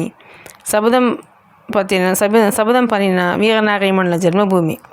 ఉద్యమాలు జనించేది అపర కుబేరుల అంతరంగాల్లో కాదు, మహాప్రభువుల మందిరాల్లోనూ కాదు. బాధల గాథలు గుండెల్ని కుదిపేస్తుంటే వేదన కోరల్లో నలిగి నిస్సహాయంగా రోధించే దీనమూర్తుల అశ్రుతప్త నయనాలే ఉద్యమాలకు పురిటి వాకిళ్ళని మరోసారి రుజువైంది. ఒకప్పుడు అతి సామాన్యమైన దూబగుంట గ్రామం ఆ తర్వాత కాలంలో అనన్య సామాన్యమైన మహోద్యమానికి తిలకం దిద్ది జాతి యావత్తు గర్వించదగ్గ పోరాటానికి తొలి ఊపిరిలుదిన పరాక్రమ సీమగా జేజేలు అందుకుంటోంది. 25 ఏళ్ల క్రితం దూబగుంటలో ప్రజలు సుఖ సంతోషాలతో కాలం గడుపుతుండేవారు. కానీ ప్రభుత్వ సారా దుకాణం రావడంతో అందరూ సారా చుక్కలకు బానిసలుగా మారిపోయారు. ఆనాడే ఆరంభమైంది అతివల జీవితాల్లో దుర్భర వేదన. క్రమంగా మగవాళ్ళంతా తాగుడు ఒడిలో తూలి పడుతుంటే విస్తుపోయింది నారీలోకం. రోజులు గడుస్తున్న కొద్దీ మరింత బిగుసుకుంది సారా ఉచ్చు. కష్టాజితం సరిపోక అప్పులు చేసి మరీ తాగేవారు. మగవారు మొత్తం సారా వలలో పడిపోగా స్త్రీలే సంసార రథాన్ని నడిపేవారు. రోజులు గడుస్తూనే ఉన్నాయి, కాలాలు మారుతున్నాయి. మారనిదల్లా దూబగుంట స్త్రీల తలరాతలు. ఈ దశలో నెల్లూరు జిల్లాలో సంపూర్ణ అక్షరాస్యత కార్యక్రమం ఆరంభం కావడం కొత్త పరిణామాలకు అంకురార్పణ చేసింది. నిరక్షరాస్యులైన వయోజనులకు అక్షర జ్ఞానం కలిగించాలన్న ఆశయంతో ప్రభుత్వం ఈ కార్యక్రమానికి శ్రీకారం చుట్టింది. ఒక సత్సంకల్పంతో వెలిగించిన అక్షరజ్యోతి మరో మహత్కార్యానికి మార్గదర్శకం కాబోతోందని ఆనాడెవ్వరూ కల్లో కూడా ఊహించలేదు. దూబగుంటలో మొత్తం 190 మంది నిరక్షరాస్యులున్నారని తెలియంది. వీళ్ళందరికీ అక్షర బుద్ధులు నేర్పేందుకు 19 మంది వాలంటీర్లను నియమించారు. ఈ కార్యక్రమానికి సహాయ సమన్వయకర్త శ్రీ రామలింగారెడ్డి, మాజీ ఉపాధ్యక్షుడు మాజీ ఉపాధ్యాయుడు ఆయన నేతృత్వంలో పెద్దలంతా విద్యార్థులుగా మారారు. అందరూ రాత్రివేళ విద్యా కేంద్రం వెలుగుల్లో అక్షరాలను నేర్చుకోవడం ప్రారంభించారు. ఉద్యమానికి అసలు ప్రేరణ సీతమ్మ కథ. వయోజనుల కోసం ప్రత్యేకంగా రూపొందించిన వాచకంలో ఓ కథ ఉంది. ఆ కథ పేరు సీతమ్మ కథ. సారా కారణంగా ఒక కుటుంబం ఎలా సర్వనాశనమైందన్నదే ఆ కథ సారాంశం. ఆ కథను దూపగుంట మహిళలంతా చాలా శ్రద్ధగా విన్నారు. ఆ కథలోని కుటుంబానికి తమ కుటుంబాలకు తేడా లేదని ఎవరికి వాళ్ళే అనుకున్నారు. అదే సమయంలో ఈ చావుకు కారణం ఎవరు అని మరో పాఠాన్ని కూడా చదివారు వాళ్ళు. గతంలోనైతే నిర్లిప్తంగా పెదవి విరిచేవారేమో, కానీ ఇప్పుడు అలా జరగలేదు. మహిళలంతా ప్రతిరోజు ఒక ప్రదేశంలో చేరడం, విద్యాబుద్ధులు నేర్చుకోవడం, కష్టసుఖాలు పంచుకోవడం, ఎన్నో విషయాల మీద చర్చించడం, ఇవన్నీ వాళ్ళ అంతరంగాల్లో నింపిన కొత్త చైతన్యం వారిని మౌనంగా ఉండనీయలేదు. ఇంతకాలం ఆవహించిన నిర్లిప్తతని, నిశ్శబ్ద నీరవాన్ని బద్దలు చేసింది. ఆ చైతన్యంలో నుంచి ఉద్భవించేది ఒకే ఒక ప్రశ్న. ఈ పాఠంలో చెప్పినట్లు మేము కూడా ఎందుకు సరికి వ్యతిరేకంగా పోరాటం చేపట్టకూడదు? ఈ ప్రశ్న విని రామలింగారెడ్డి మాస్టర్ నివ్వెరపోయారు. ఈ ప్రశ్న వేసింది పట్టణాల్లోని వ్యక్తులు కాదు, పల్లెల్లో ప్రపంచ జ్ఞానం శూన్యమైన పడతులు. దశాబ్దాల క్రితం గాంధీ మహాత్ముడు కలలు కన్న మధ్యరహిత సమాజం నేడు గ్రామీణ స్త్రీల గళంలో ప్రతిధ్వనించిన ఆ క్షణాలే ప్రపంచ చరిత్రలోనే అపూర్వమని అభివర్ణించదగ్గ మహోన్నత ఉద్యమం మొగ్గతొడిగిన క్షణాలవి. సీతమ్మ కథ సంచలనం దావానంలా వ్యాపించడం ప్రారంభించింది. ఒక పక్క నుంచి నీటి కోసం మైలు దూరం నడిచి వెళుతూ మహిళలంతా ఈ కథ గురించి ఆలోచించేవారు. అన్ని వేళల్లోనూ అందరిలో ఒకటే ఆలోచన, తమ జీవితాలు బాగుపడాలంటే ఆ కథలోలా తాము కూడా సారా మీద తిరుగుబాటు చేయాలి. ఆ మహమ్మారిని మట్టుపెడితే తప్ప తమ కాపురాలు చక్కబడవు. దూపగుంట మహిళల మనస్సుల్లో మౌనంగా రూపుదిద్దుకుంటున్న ఆ నిశ్శబ్ద విప్లవం హఠాత్తుగా ఒకరోజు సామూహిక రూపాన్ని సంతరించుకుంది. దూపగుంట రామాలయంలో 100 మంది మహిళలు సమావేశమయ్యారు.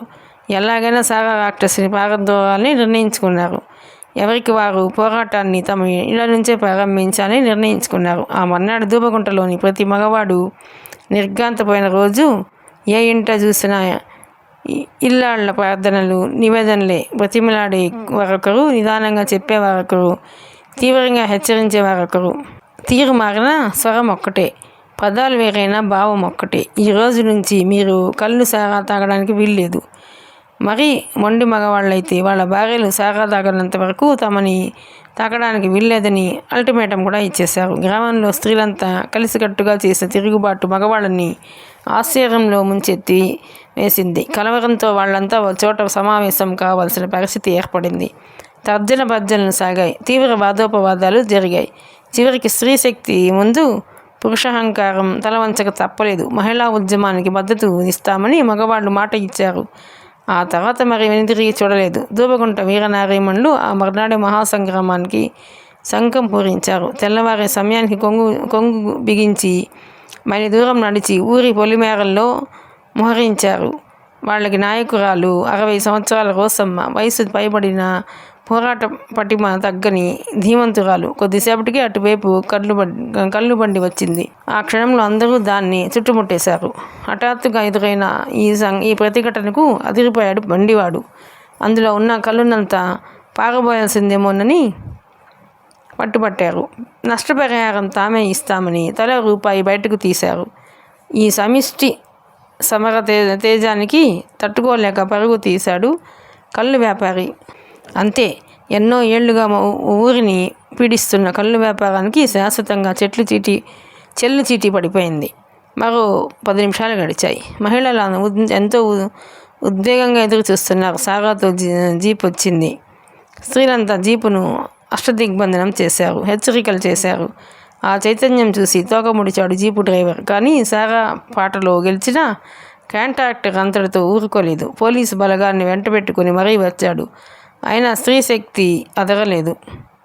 ఒడిలో బిడ్డల్ని ఆడించిన ఆ చేతులు, రేయింబౌళ్ళు కుటుంబం కోసం కష్టించిన ఆ చేతులు కలిసికట్టుగా పిడికిళ్ళు బిగించాయి. తెగించి సారా అమ్మి తమ సంసారాల్ని సర్వనాశనం చూస్తే దుకాణాన్ని తగలబెట్టడానికైనా వెనుకాడబోమని గర్జించారు.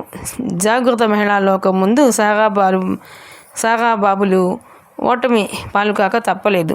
ధూపగుంట మహిళలు సాధించిన ఈ మహాద్భుత విజయం తెలుగునాట వేల వేల గ్రామాలకు స్ఫూర్తినిచ్చింది.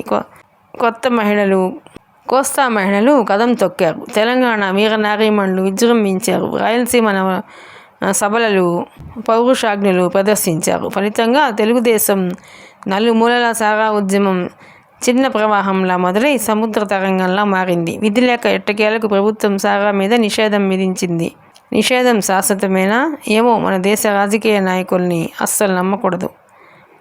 శాల్వా సర్దుకుంటూ సీఎం త్రిభువనేశ్వరీదేవి అప్పుడే లోనికి వస్తున్న శత్రుఘ్న వైపు చూసింది. శత్రుఘ్న టీవీగా నడుచుకుంటూ వచ్చి సెల్యూట్ చేశాడు. సీఎం ప్రశంసను ఎలా రిసీవ్ చేసుకోవాలో అర్థం కావడం లేదు శత్రుఘ్నకు. జుమేరాత్ బజార్ స్థావరంపై దాడి చేసింది మా డిపార్ట్మెంట్, కానీ క్రెడిట్ గోస్ టు మధులిని గవర్నమెంట్ తరపున ఎంకరేజ్ చేస్తే బాగుంటుంది సలహా ఇచ్చాడు శత్రుఘ్న. యూ మీన్ మధులి మీకు బాగా తెలుసా? అకస్మాత్తుగా ప్రశ్నించింది త్రిభువనేశ్వరీదేవి. ఒక ప్రెస్ రిపోర్టర్గా వెంటనే జవాబు చెప్పాడు శత్రుఘ్న. ఎందుకో 2 క్షణాలు మాట్లాడలేకపోయింది త్రిభువనేశ్వరీదేవి. ఆ తర్వాత ఎన్ఫోర్స్మెంట్ సెల్ చేపడుతున్న చర్యల గురించి సంక్షిప్తంగా వివరించాడు శత్రుఘ్న. గుడ్ ప్రొసీడ్ ప్రోత్సహిస్తున్నట్లుగా ఉంది. కానీ ఒక విషయం మేడం, అబ్బాయి నాయుడికి 10 ఫ్యాక్టరీలు ఉన్నాయి. కొన్నింటికి అతను ప్రొపరైటర్ కాగా కొన్నింట్లో పార్ట్నరే. కానీ అతనికి చెందిన ఆ ఫ్యాక్టరీలు ప్రభుత్వాలకి సక్రమంగా sales tax, electricity charges, income tax చెల్లిస్తున్నాయా అన్నది ప్రశ్న. ఇన్కమ్ ట్యాక్స్ మన పరిధిలోకి రాదు, అది సెంట్రల్ గవర్నమెంట్ చూసుకోవాల్సింది. స్టేట్ గవర్నమెంట్ పరిధిలో ఉన్న వాటి సంగతి ఏమిటి ప్రశ్నించాడు శత్రుఘ్న.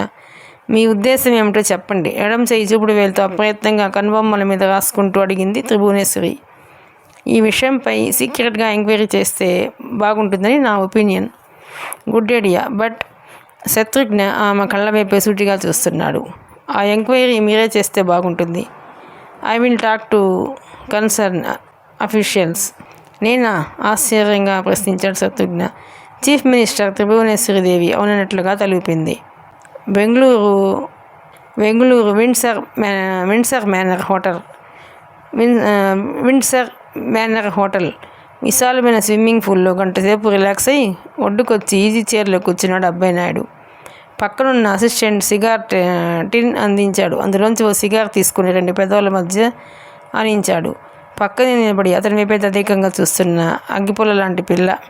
లైటర్తో సిగార్ని వెలిగించి గుండె నిండా పొగ పీల్చాడు. అబ్బాయి నాయుడు రొటీన్ ప్రోగ్రాంలో సంవత్సరానికి ఒకసారి బెంగళూరు రావడం, బిజినెస్ వ్యవహారాలన్నీ మర్చిపోయి వారం రోజుల పాటు రెస్ట్ తీసుకోవడం అలవాటు. ఆ వారం రోజులు నాయుడిని ఎవరు డిస్టర్బ్ చేయరు. ఆ టైంలో ఏ రకమైన నిర్ణయాలైనా శ్రీరాములు నాయుడే తీసుకుంటాడు. గత 10 ఏళ్లుగా జరుగుతున్న ప్రోగ్రాం ఇది సార్. నీలాకాశం వైపు ప్రత్యేకంగా చూస్తున్న అబ్బాయి నాయుడు కనుగుడ్లు తిప్పి లేడీ అసిస్టెంట్ వైపు చూశాడు. మీకోసం ఎవరో విజిటర్స్ వచ్చారు. వెయిటింగ్ హాల్లో కూర్చున్నాడు. ఎవరో శ్రీరాములు నాయుడా? పుకుటిముడి పడింది అబ్బాయి నాయుడికి. మరీ ఇంపార్టెంట్ మ్యాటర్ ఉంటే ఫోన్ మీద మాట్లాడే శ్రీరాములు నాయుడు స్వయంగా ఎందుకు వచ్చినట్లు? రమ్మని చెప్పు. ఎప్పుడు ఎవరిని ఏదో చెయ్యని అబ్బాయి నాయుడు ముఖం వైపు అయోమయంగా చూస్తూ ముందుకు నడిచింది ఆ లేడీ అసిస్టెంట్. మరో 5 నిమిషాల్లో పెద్ద పెద్ద అంగలు వేసుకుంటూ అక్కడికి వచ్చాడు శ్రీరాములు నాయుడు. బావా, కొంప మునిగింది. ఆ జుమేరాత్ బజార్ విషయం బయటపడిపోయింది. అది చెప్పడానికే వచ్చావా? సీరియస్గా అడిగాడు అబ్బాయి నాయుడు.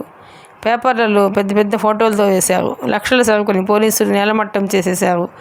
రైల్వే ట్రాక్ని పూర్తిగా ధ్వంసం చేసేశారు. గాబరాగా చెప్పాడు శ్రీరాములు నాయుడు. అబ్బాయి నాయుడు ఏం మాట్లాడలేదు. అతని దగ్గర నుంచి రియాక్షన్ ఏం రాకపోయేసరికి శ్రీరాములు నాయుడికి చిరెత్తుకొచ్చింది. ఈ ఇన్ఫర్మేషన్ చెప్పడానికి ఇంత దూరం వచ్చావా? అలా అడుగుతున్న అబ్బాయి నాయుడు వైపు శ్రీరాములు నాయుడు విచిత్రంగా చూశాడు. మన వాళ్ళు బెంబేలెత్తిపోతున్నారు బావా. నిల్వలన్నీ నేలపాలైతే బిజినెస్ ఎట్టా అని మన వాళ్ళు గోల పెడుతున్నారు. ఆ సీఎం విషయంలో నువ్వు ఇంకా ఎందుకు టాలరేట్ చేస్తున్నావో నాకు అర్థం కావడం లేదు బావా. అయితే ఏం చేయమంటావు? చాలా కూల్గా అడిగాడు అబ్బాయి నాయుడు. అతను అలా ఎప్పుడు అడుగుతాడో శ్రీరాములు నాయుడికి తెలుసు. అంటే అబ్బాయి నాయుడు కోపం వచ్చిందన్నమాట. అది కాదు బావా, ఆ శత్రుఘ్న తనకు నమ్మకస్తులైన వారితో ఓ పవర్ఫుల్ స్క్వాడ్ని ఏర్పాటు చేశాడట. మన లక్ష్యం మన మీద దాడి చేయటం, మన ఫ్యాక్టరీల మీద దాడి చేయటం. లేడీ అసిస్టెంట్ ఫ్రూట్ జ్యూస్ను తెచ్చి గ్లాస్ టీపాయ్ మీద పెట్టింది. ఆ గ్లాస్ను అందుకున్నాడు అబ్బాయి నాయుడు. నెమ్మదిగా సిప్ చేస్తున్నాడు. సిప్ చేస్తూ శ్రీరాములు నాయుడు వైపు చూశాడు. చూడు శ్రీరాములు, ఆవేశం మంచిదే. ఏం జరుగుతుందో తెలియని ఆవేశం మంచిది కాదు. అలాగైతే మనం వ్యాపారాలు చేయలేం. మనకి మన వాళ్ళ వ్యాపారాల కన్నా మన వ్యాపారం ముఖ్యం. అవునా? అవును బావా. శ్రీరాములు ముఖం వికసించింది. మన వ్యాపారాన్ని నాశనం చేసేవాడిని మనం ఏం చేయకుండా ఊరుకుంటామా? సరిగ్గా పాయింట్కి వచ్చావు బాబా. మరింత ఆనందంగా అన్నాడు శ్రీరాములు నాయుడు. జర్నీకి పాలిటిక్స్కి ఒకే ఒక స్లోగన్ ఉంది. అదేంటో తెలుసా? నిదానమే ప్రధానం. పంజాబ్ మిలిటెంట్స్కి కోపం రాగానే ఇందిరాగాంధీ మీదకి దూసుకెళ్లారా? ఎల్టీటీఈ ప్రభాకరన్కి ఉద్రేకం రాగానే రాజీవ్ గాంధీని చంపేశారా? ప్రపంచంలో ఏ పొలిటికల్ స్ట్రాటజీకైనా ఇవ్వాల్సింది టైం. నాలుగు కాలాల పాటు నిలబడే వాడెప్పుడు టైంకి అనుకూలంగా నడుస్తాడు. అర్థమైందా? అంత టైం తీసుకొని కొట్టాల్సిన మనుషులు కారు బావా వీళ్ళు. ఆ శత్రుఘ్నగాడి ఆ గ్యాంగ్లోని మనుషుల్ని, ముఖ్యంగా రిపోర్టర్ మధురిని వీళ్ళని లేపేస్తే చాలు, కహాని సఫా. జైలు ఊచలు లెక్క పెట్టాలనుకుంటున్నావా? సీరియస్గా అడిగాడు అబ్బాయి నాయుడు. ఆ మాటకు గతుక్కుమన్నాడు శ్రీరాములు. ఇప్పుడు శత్రుఘ్న మీద, వాడి మనుషుల మీద ఏ రకమైన దాడి జరిగినా గవర్నమెంట్ ఇమీడియట్గా మనల్ని అరెస్ట్ చేస్తుంది. అవునా? అవును. అందుచేత మన శత్రుఘ్ని వాడి శత్రువు చేత చంపించగలగాలి. అప్పుడు శత్రుఘ్నకు శత్రువా? ఎవడాడు? ఆశ్చర్యపోతూ అడిగాడు శ్రీరాములు. సుహాస్. ఎవడా సుహాస్? బీహార్ మాఫియా కింగ్ అవనత మిశ్రా కొడుకు. వాడికి శత్రుఘ్నకి పాత గొడవలున్నాయి. శత్రుఘ్న పని సుహాస్ చేసుకుంటాడు. మన వాళ్ళలో ఎప్పటికీ ఆడవాసనలు తగలని వాడిని ఎవడినైనా చూడు. ఆడికి ఆ మధుల్ని పని అప్పగించు. అబ్బాయి నాడు వ్యూహరచనకు శ్రీరాములు నాయుడు కళ్ళు మిలమిల మెరిశాయి. అంతా బాగానే ఉంది బావా. ఆ సుహాస్ గాడు ఇప్పటికిప్పుడు మనకెలా దొరుకుతాడు? అదే సమయంలో కార్డ్లెస్ టెలిఫోన్ మోగింది. లేడీ అసిస్టెంట్ ఆ ఫోన్ అందుకుంది. నేను నిద్రపోయాననుకో, దానికో కారణం ఉంటుంది. నేను రెస్ట్ తీసుకుంటున్నానుకో, దానికో కారణం ఉంటుంది. నేను బెంగళూరు ఊరికే రాను, నవ్వాడు అబ్బాయి నాయుడు. సార్, సుహాస్ గారు లైన్లో ఉన్నారు అంది లేడీ అసిస్టెంట్. ఆ మాట వినగానే శ్రీరాములు నాయుడు కళ్ళు పచ్చబడ్డాయి. అబ్బాయి నాయుడు ఎందుకు లిక్కర్ కింగ్ అయ్యాడు మరోసారి అర్థమైనట్టు అనిపించింది శ్రీరాములు నాయుడికి. Come on mister Suhas, I am waiting for you. మాట్లాడి రిసీవర్ని లేడీ అసిస్టెంట్కి ఇచ్చేశాడు అబ్బాయి నాయుడు. మరో 5 నిమిషాల తర్వాత స్విమ్మింగ్ పూల్ వైపు నడుచుకొచ్చిందో ఆకారం. శ్రీరాములు నాయుడిని పరిచయం చేశాడు అబ్బాయి నాయుడు. జులపాల జుత్తు, కండరాలు తిరిగిన దేహం, ఉక్కుతో చేసినట్టుగా ఉన్నాడు సుహాస్.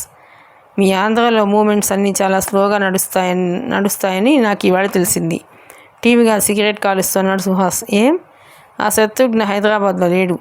ఇవాళ లేకపోతే రేపు వస్తాడు. అదే నా పెద్ద డౌటు, వ్యంగ్యంగా అన్నాడు శ్రీరాములు. లేదు, నాతపాలెం వెళ్ళాడు. కేన్ చైర్లో కూలబడుతున్నాడు సుహాస్. నాతపాలెం, ఆ ఊరు పేరు వినగానే ఉలిక్కిపడ్డాడు శ్రీరాములు. అబ్బాయి నాయుడు పరిస్థితి కూడా అలాగే ఉంది. వాడు నాతపాలెం ఎందుకు వెళ్ళాడు నాకు తెలుసు. వాడిని ఆవేశంగా అన్నాడు శ్రీరాములు. మీరెందుకు శ్రీరాములు గారు? వాడు నాతపాలెం నుంచి తిరిగి రాడు, ధీమాగా చెప్పాడు సుహాస్. మీకెందుకు శ్రీరాములు గారు? వాడు నాతపాలెం నుంచి తిరిగి రాడు, ధీమాగా చెప్పాడు సుహాస్. పని పూర్తయ్యాకే మిమ్మల్ని కలిసేది, లేచి నిలబడ్డాడు సుహాస్. నీకేమైనా అవసరం వస్తే అబ్బాయి నాయుడు నోట్లోంచి మాట ఇంకా బయటకు రాలేదు. మీ మనుషుల సహాయం నాకు అక్కర్లేదు, పొగ్గరగా చెప్పి ముందుకు నడిచాడు సుహాస్. వీడు నాకు నచ్చాడు బావా. ఇలాంటి వాళ్ళు 10 మంది ఉంటే అసెంబ్లీని నేనే కీప్చర్ చేసేవాడిని, పొగడతగా అన్నాడు శ్రీరాములు. పొగడుతున్న తర్వాత ముందు పని చూడు. మన వాళ్ళకి ఇప్పుడు సరుకు కావాలి, అంతేనా?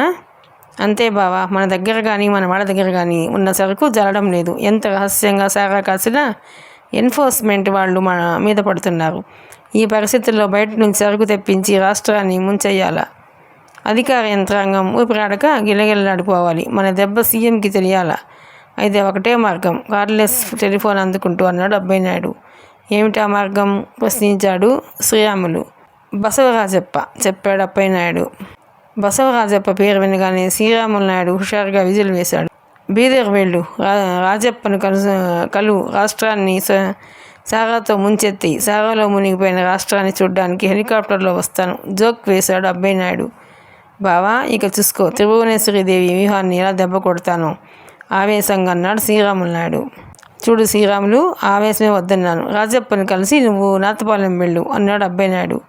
నాతపాలెం? నేనెందుకు? నన్ను నువ్వు నమ్ముతాం కాబట్టి. మరి సుహాస్? అమాయకంగా ప్రశ్నించాడు శ్రీరాములు నాయుడు. శత్రుఘ్నను చంపిన సుహాస్ చేతులు కట్టుకుని కూర్చుంటాడు అనుకుంటావా? అనాలని బ్లాక్మెయిల్ చేస్తాడు. అందుచేత సిగార్ వెలిగించుకున్నాడు అబ్బాయినాయుడు. అక్కడి నుంచి కదిలాడు శ్రీరాములు నాయుడు. మిగతా కథ 7వ భాగంలోనండి. ప్లీజ్ అండి, ఈ నవల కనుక మీకు నచ్చినట్లయితే లైక్ చేయండి, షేర్ చేయండి, సబ్స్క్రైబ్ చేయండి.